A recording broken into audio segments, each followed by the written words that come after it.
Hej och välkommen till Filmfolkets podcast. Vi som pratar idag är Göran, Johannes, Daniel och Tommy. Dagens film är Escape Pod. Filmen i korthet. Ja, filmen är från förra året, 2023. Och handlar om en man som heter Asher som vaknar upp i en stol i ett trångt utrymme. Han har skada i huvudet och inget minne av hur han har kommit dit. Och det visar sig snart att han är i en nödkapsel som lösgjort från ett exploderande rymdskepp.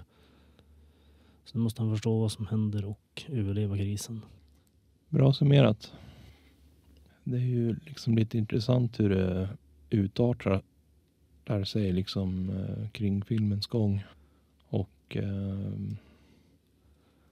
hur man får veta att just den här kvinnliga karaktären håller en massa hemligheter.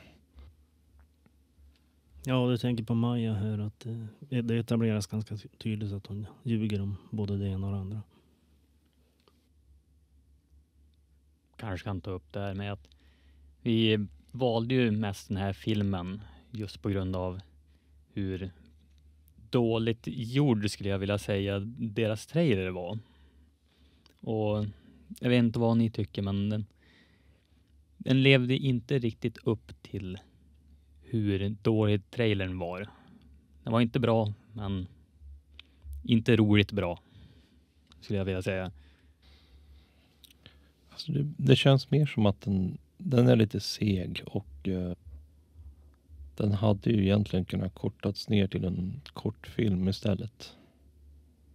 Men det var ju liksom ändå intressant hur de hade byggt upp hela scenen och sen alla effekter med skakig kamera, blinkande ljus och så vidare. Det var fruktansvärt mycket skak i kameran tycker jag. Och blinkande ljus. Alltså det var för mycket. Och det var konstant liksom i en längre tid. Många scener kändes väldigt utdragna också. Det kändes verkligen som att de kämpade för att få filmen över en timme lång. Vilket han knappt gjorde. Ja, det behövdes verkligen inte vara så där lång. Så det kändes som en episod från en serie eller någonting. Precis. Kvalitetmässigt och skådespeleriet. Jag hade inga större problem med skådespeleriet. Det kändes väldigt knackigt liksom skrivet. Dialogerna som bara kändes som att de gick runt i cirklar om och om igen. Dåliga reaktioner också. Ibland fördröjda och ibland var de som lite för snabb på reaktionerna. Jag tror det kändes lite mer som typ en studentfilm typ eller sånt där.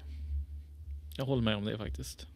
Jag försökte kolla upp hur mycket filmen hade gått på, men jag kunde inte hitta någonting. Liksom, kändes inte som att det var en jättestor budget de hade.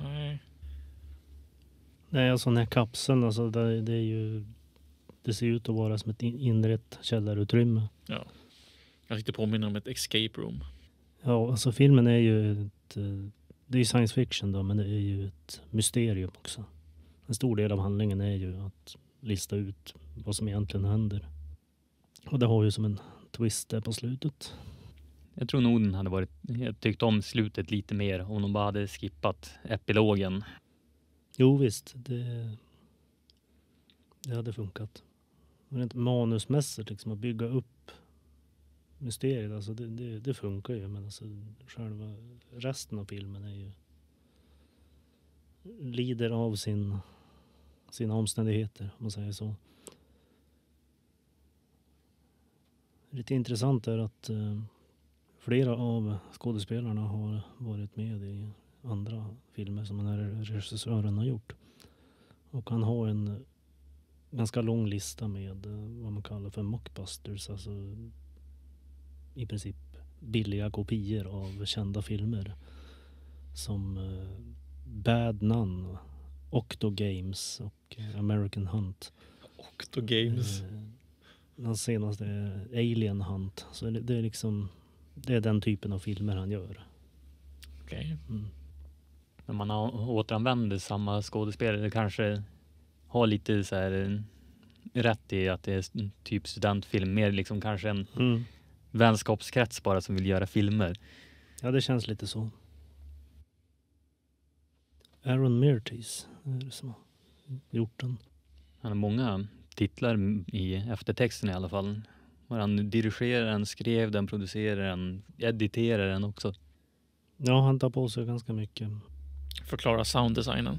Ja, om vi snackar musiken. Alltså jag fick ju intryck att det var sån här licensfria typ Kevin MacLeod musik. Men det var det ju inte, utan det är ju en kompositör som har samarbetat med regissören förut. Säkert ytterligare en kompis. Mm, Ja. precis, det är lite så. Han gick i skolan bredvid.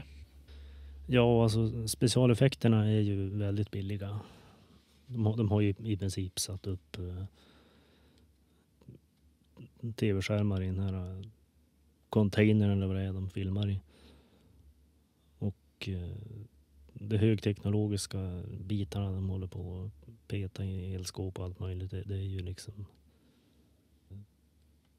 bara lösa delar av datorer.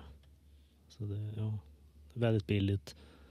Och de korta sekvenserna av dataanimering är ju liksom... Jag har sett sämre dock. Ja, visst. Det, Rise of the Black Bat. ja, men den var ju rolig. Det var ju fullt medvetet om hur usel den var. Introanimationen, det var ju unikt. Och så har vi ju en annan film, The Incredible Bulk. Ja, Eller The Amazing Bulk. The Amazing Bulk, ja. Där har vi några animationer som ingen annan har. ja, då håller väl den här filmen lite högre nivå. Oh, ja. Så. Jag kan tycka att den var bättre än vad den hade rätt att vara. Ja, Men ändå inget storverk. Men ändå kul att se såna här filmer ibland. alltså det är definitivt värt att se den. Absolut. Den var bara liksom lite tråkig, men den kan ju vara kul för en gång. Om än bara för att jämföra med bättre saker. Ja, exakt. Nej, men det var ju som att de försökte ha liksom lite mysterium med tanke på att huvudkaraktären hittade liksom nyckeln i Till frihet. till friheten liksom. Till vad heter det, ventilationsluckan i kvinnans byxfickor. Och då lyckades han ju liksom öppna upp där och hittade liksom en massa grejer. Allt ifrån en pistol till first aid kit till någon burk med någon vitt gift av något slag. Dust in a bag. Men det kändes som att det blev lite för mycket luckor. No pun intended. It was intended. Det var ju verkligen den scenen som fick mig att känna att det var ett escape room. Ja. Ja, alltså du kan tycka bästa specialeffekterna, det var väl praktiska egentligen. Med den här Gales smink som infekterad av det här Ja. utomjordiska viruset eller vad det var. Så att och liksom att bygga upp det där, det var mer kompetent gjort än de flesta effekterna i filmen, om man säger så. Ashes sår var ju också rätt bra gjort. Ja, visst. Ja. Jo, den där scenen när han drog ut de där staples från huvudet. Ja, men det är en sån här typisk chockscen i filmer, liksom, hur de ska... Och de har boostat ljudet på det där. Något fruktansvärt. Alltså, jag har ju svårt att se sånt här, så att det är liksom både det där och när folk kräks, då är jag tvungen att kolla bort, liksom nästan hålla i föröronen, för att jag tycker inte om det. Jag tyckte du reagerade mer på den scenen än spyan dock. Den spyscenen tyckte de drog ut förbannat mycket också. Jag tror de var stolt över den.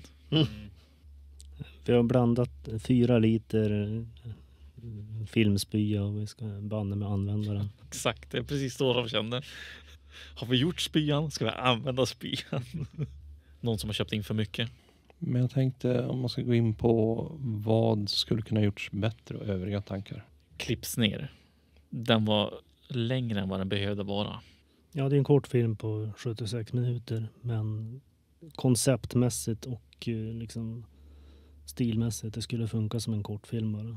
Halverats nästan. Ja. Jag tror den hade kunnat bli bättre då. En film måste inte vara lång för att den ska vara bra. Mycket lättare liksom att sitta och kolla igenom den i alla fall, känner jag.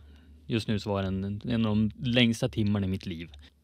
Ja, med den uppsättning filmer vi har så kan jag lova dig många långa timmar framöver.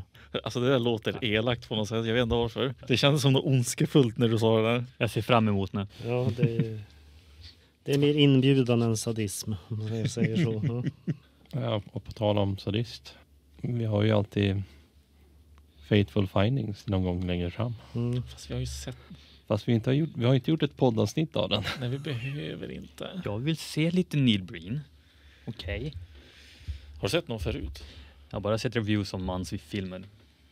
Vet att det finns faktiskt någon som tycker om hans filmer. Jag vet.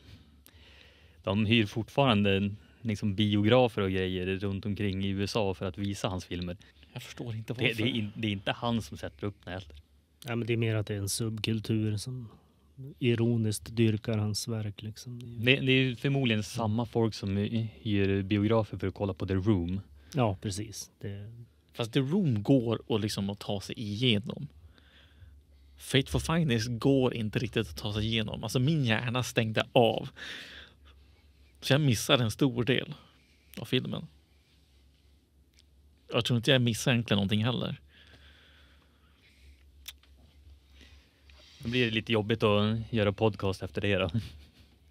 Jag kommer inte ihåg någonting. För det såg inte ut som att resten var liksom så imponerande heller. Så jag tror inte jag missar någonting. Nej, men det är ju att jag har ju sett den tidigare också. Liksom, så jag vet inte varför jag plågar mig att se igenom den en gång till. Men... Och du vill se den en tredje gång? Ja, men jag tänkte det kan ju vara kul att liksom få poddavsnitt som du sa förra gången, att det kan vara bra att vi liksom ser saker som är skit och sånt som är bra, så kan andra avgöra om de vill se det eller inte. Jo, men det finns en gräns, Göran. Och jag tror verkligen att du behöver besöka en läkare. Det är möjligt. Eller flera. Vem vet. Men jag tänkte, vi har ju halvt gått in på idéer till nästa gång. Låt höra. De där kanske inte är en av dem, men jag tänkte, vad heter det? Ja, The Naked Gun. Oh yes. För det är ju några filmer som jag tror inte att jag har sett dem, och det är någonting som jag har velat se länge. Så att det är ju liksom ett alternativ. Absolut.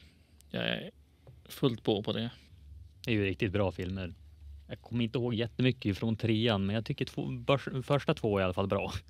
Har du några fler idéer? Ja, vi borde ju se lite grann av glöm bort vad han heter. Men han som gjorde Blood Rain och Far Cry och... Uwe Boll. Exakt han. Vi borde se lite mer av han. Jag har för mig att vi sett någon. Jag för mig att jag har någon av de här Blood Rain-filmerna. För jag minns att jag har sett Far Cry, men jag minns inte filmen. Jag vet bara att jag har sett den.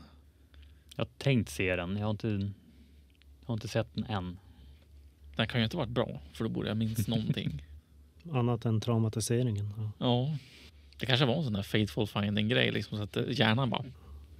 Men jag tänkte, om det inte är något mer, så får vi höras nästa onsdag klockan 16:00. Yes. Ja, hej då.